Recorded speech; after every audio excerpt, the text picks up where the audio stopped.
Working on my last video made me think about other characters. Katie and Lucas, I love them, but they don't inherently have anything wrong with them. It's more of neglect. Casey, on the other hand, from Jungle Fury, there's layers to his issues.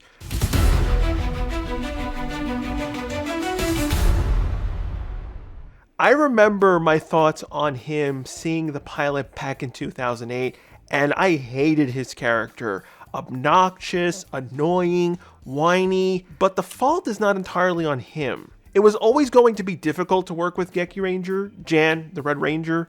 The best way to describe him, he's more Wilder Goku. I know a few of you will ask, how come you hate Casey but don't hate Jan? Jan is annoying, but I still liked him. And the reason why Casey doesn't work, but Jan does, he has balance.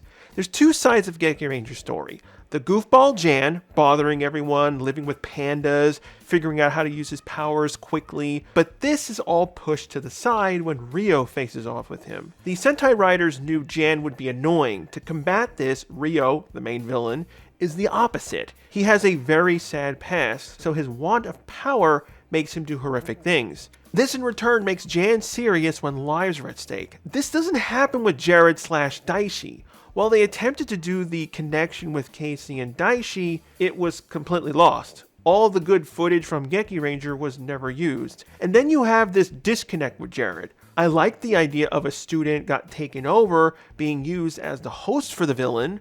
This gets repeated next year in RPM, done way better. But after 3 or so episodes, Jarrod is meaningless until near the end of the season. Without Casey having that link with Jarrod, there's nothing to play off. He does have RJ as his mentor, but you need a foil. Vegeta is Goku's foil. He motivates him to train and even tries to learn about his homeworld. To really fix Casey, you also have to fix Jarrod. The difficult part, how do I do it? I want to bring something that works within Jungle Fury's story.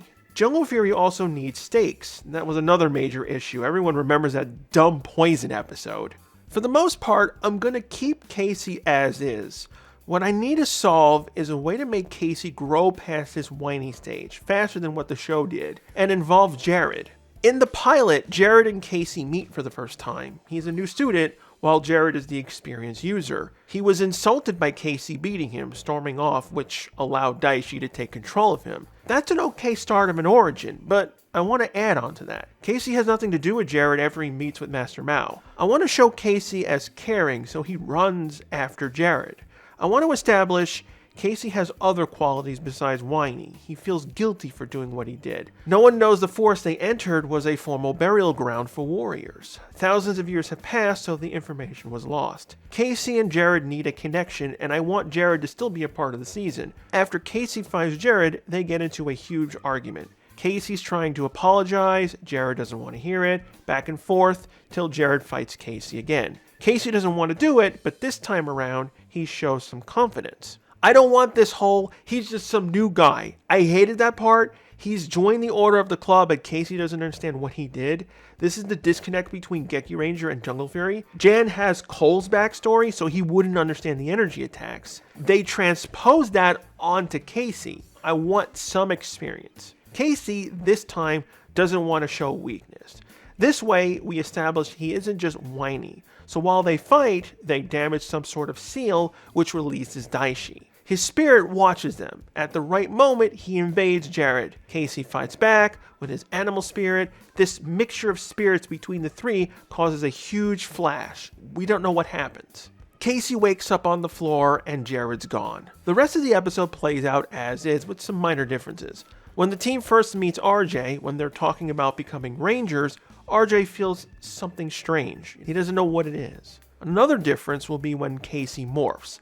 In the original episode, he couldn't morph because he didn't know how to use his power. I'm changing that to something interfering with it. It takes a couple of tries for it to work. RJ has no idea what happened. He plays it off as some weird tech issue. He'll call up help on the matter if it happens again. As the episodes progress, Dai Shi is in his new body. We get new scenes with Jarrod speaking to Dai Shi in his mind. We can see them arguing, not sure what he wants to do, to eventually going along with him. But somewhere around episode 10, Dai Shi enacts a plan that really does something bad to the city that Jarrod was completely against. This time, Dai Shi and Jarrod are fighting internally. For unknown reasons, Casey cannot morph in this episode. RJ doesn't understand, the morpher works fine, but no one realizes it that there's a piece of Dai Shi and Casey. Dai Shi was trying to take over both of them, but because their powers clashed, he was only able to take control of Jarrod. But a part of Dai Shi still lingers inside. This piece conflicts with Casey's powers.